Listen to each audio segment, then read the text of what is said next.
10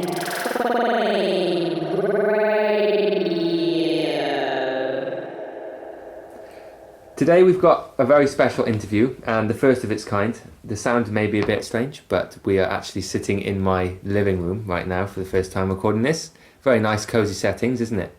Mm-hmm. It is. I'm here with Isie Potter, who is the founder of the community interest company called Seed Sessions, whose vision is to improve the musical, personal and social development and life chances of young men living in Bristol. Hello, Isie.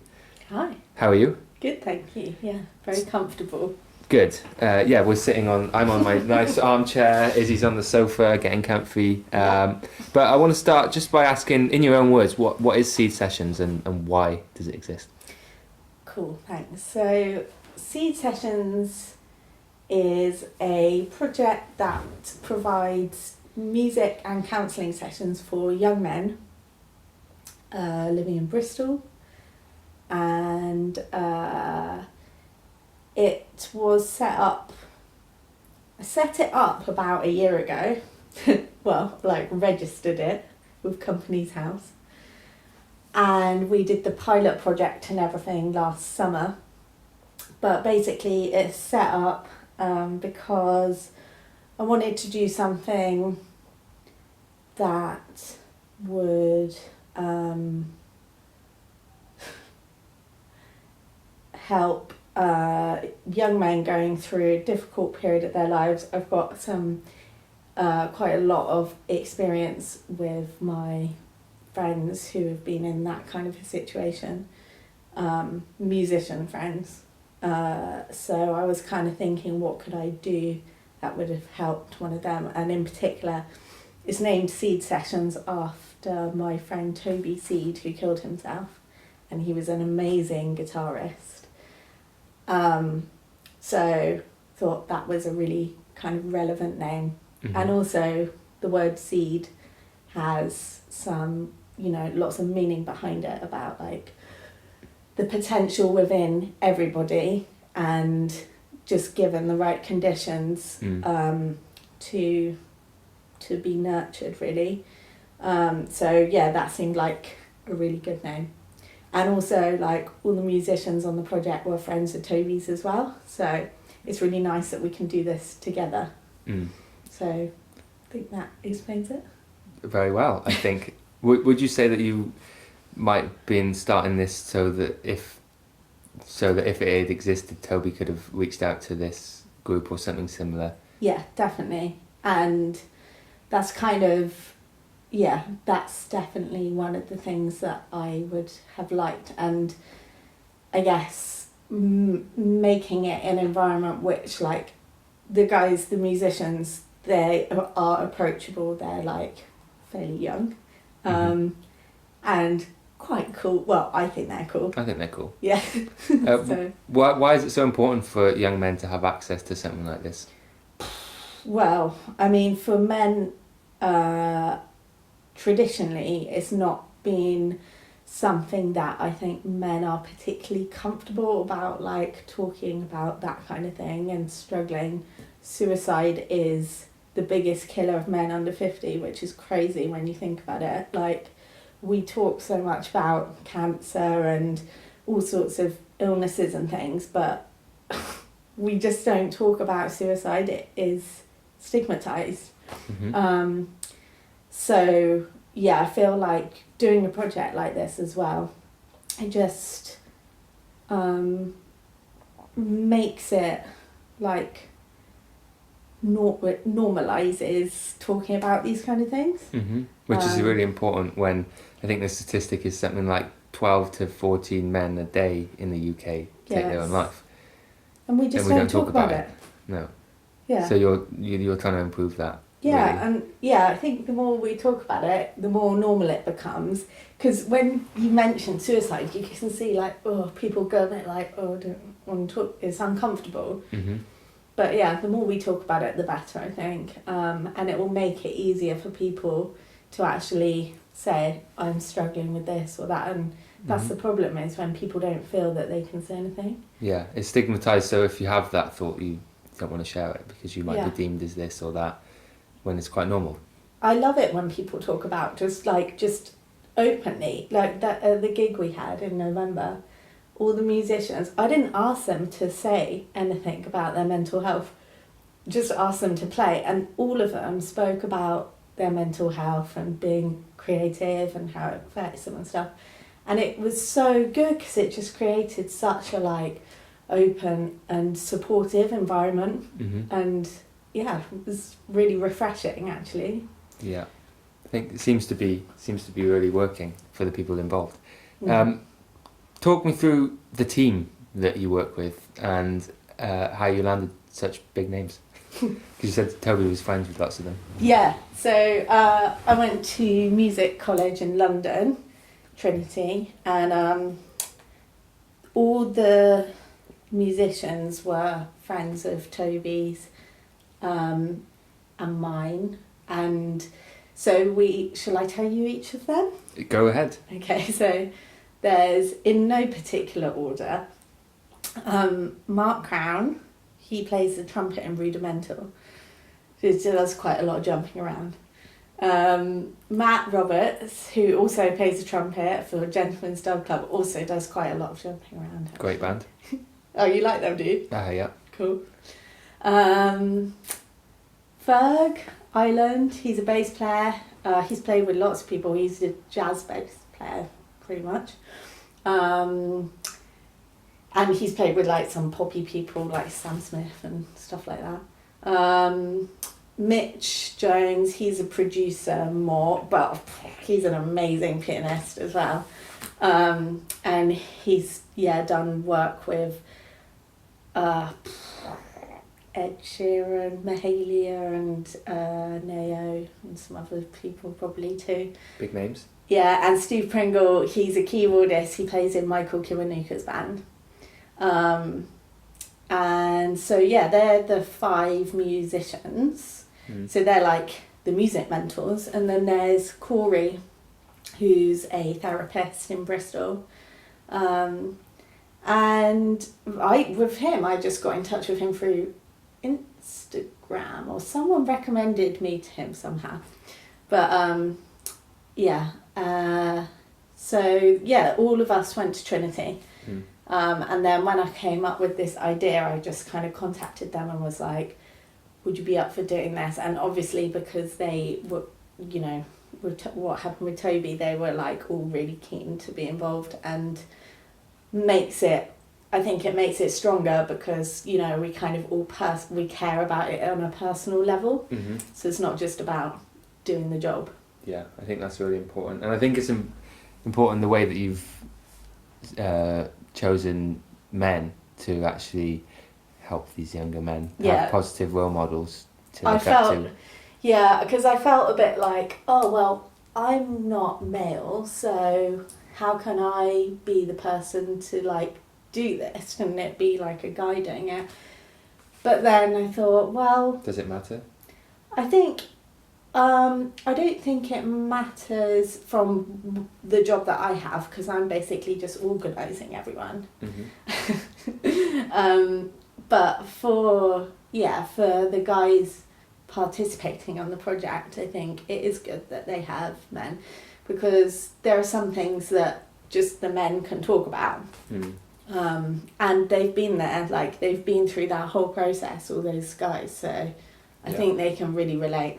Yeah. And it's probably useful for them to talk these things through with a man and it be okay. Yeah. Because quite a lot of the time maybe you would hide these feelings from your male friends or something, and maybe turn to other people for help. So I think that's only a good thing. Yeah.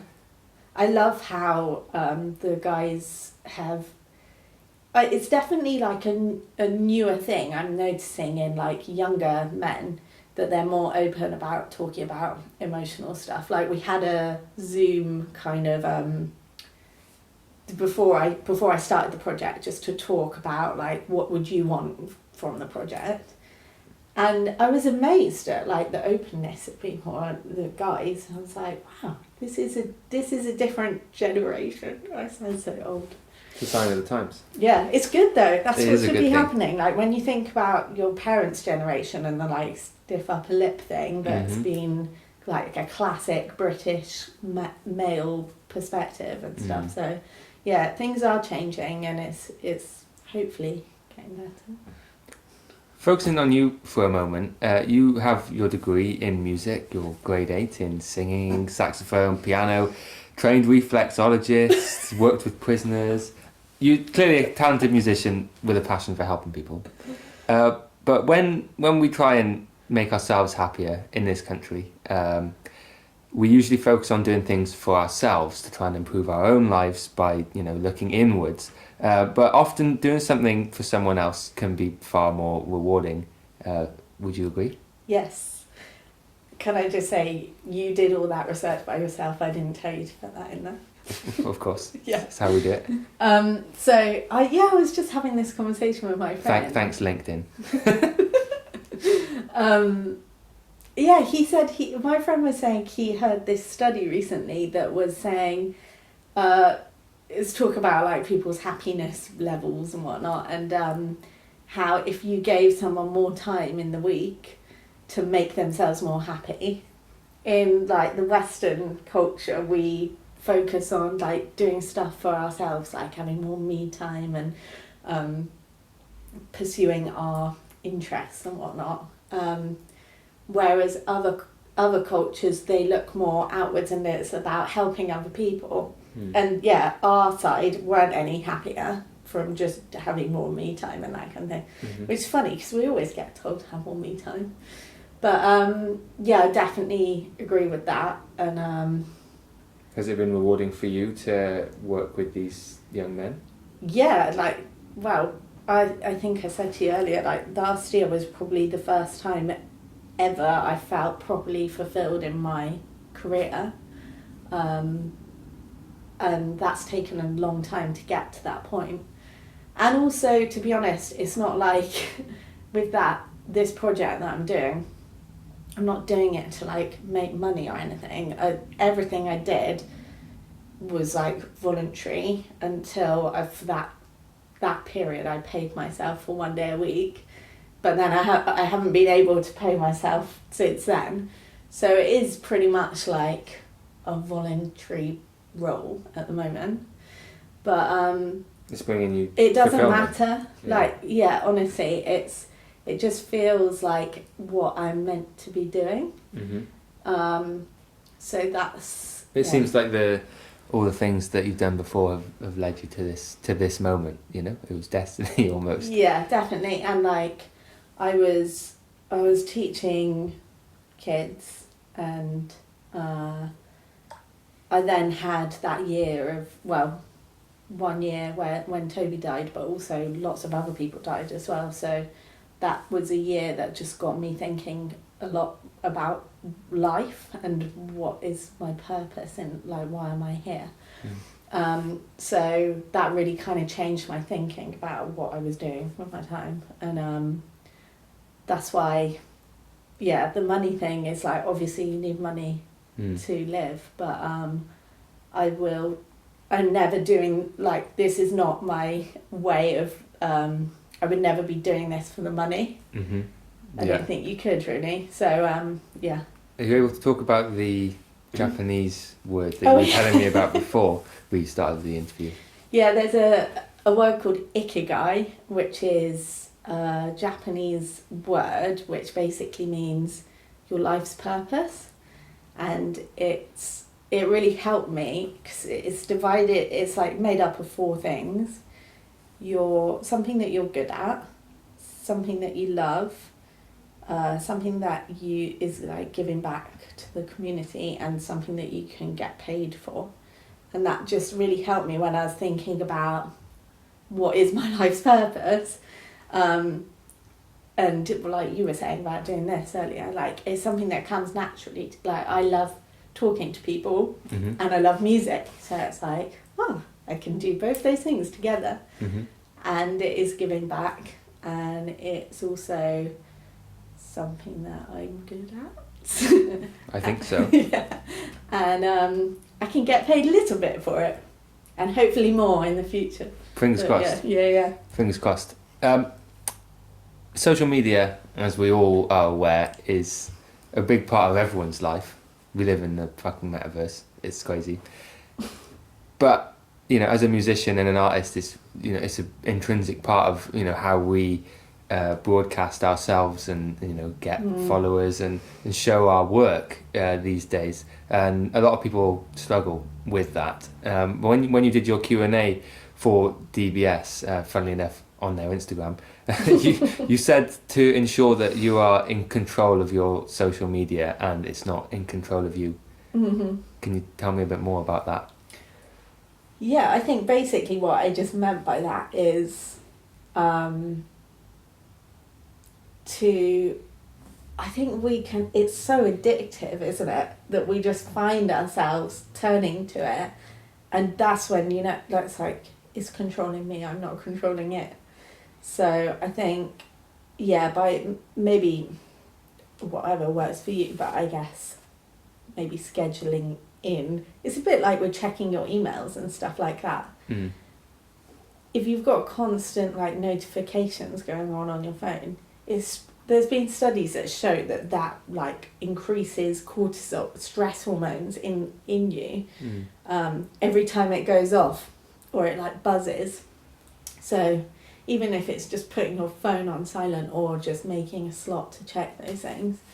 But yeah, it's hard, isn't it? Because social media is like, we use it as a tool for work, but then it's also a kind of social tool as well. So it's like you've got that crossover of both work and friends.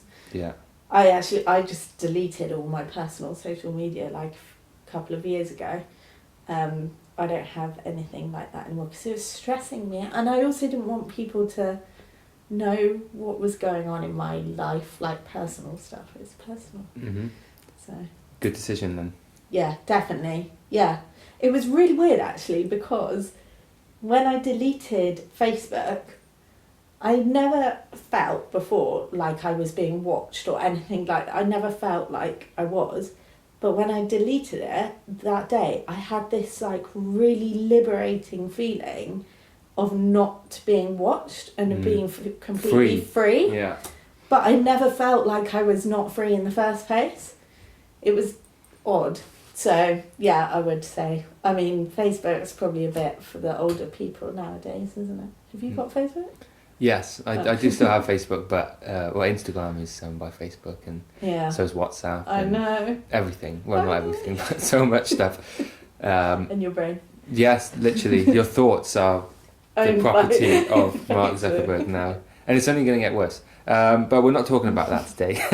Another time. The thing is, though, I think social media is quite useful in a lot of ways, because if it hadn't existed, I think that the opportunity for us to even have this conversation about, you know, men's mental health or anything really, you know, race or gender or all these things wouldn't have happened, or wouldn't have happened in quite as, you know, impactful way as they did. But you're actually trying to remove the stigma as well behind men's mental health. What would you say to any male identifying person who wants help but is too afraid to ask?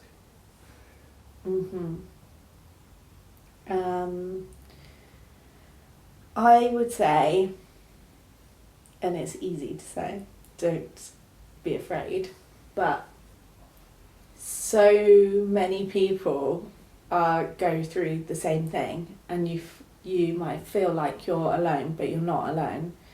But the only way you know you're not alone is by people saying something. So the more, like, just going back to what we were saying earlier, the more that people are open and talk about how they're actually feeling, hopefully this kind of thing won't be happening. But yeah, people will listen.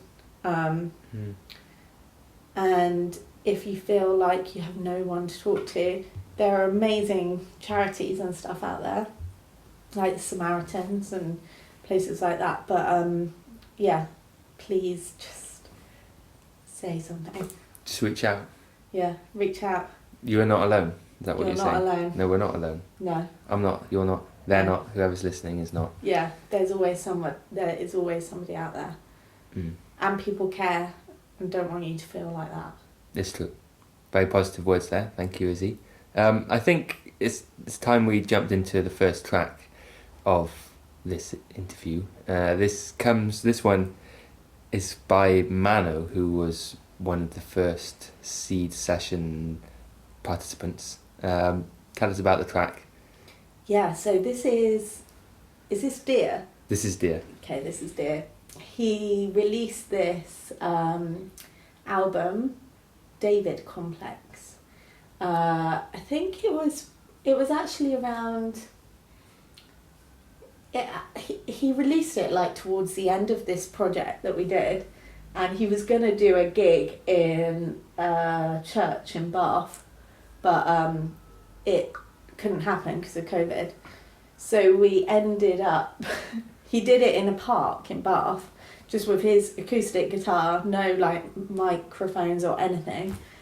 And it was like the perfect setting actually for this. And I'd heard the music before, and there's like quite a bit of effects and stuff on his vocals. So it was really nice to just hear it completely like raw. And it also felt, for me, just on a personal level, like a really appropriate setting, because we were in this park sitting amongst these huge trees in a dell, like sitting on the trees. And I was thinking about the word seed and seed sessions, and I was like, wow, here I am sitting amongst these massive trees, and like this idea has come from like a tiny little seed. And when Toby died, like that saying, they tried to bury us but they didn't know we were seeds, like just popped into my head. So then I was like sitting amongst these trees, and he was playing his song, and I met him on the project, and so yeah, it all felt very very relevant. That's probably not the right word, but yeah. Full circle. Great song, great, amazing artist, yeah. Great song. Here we go.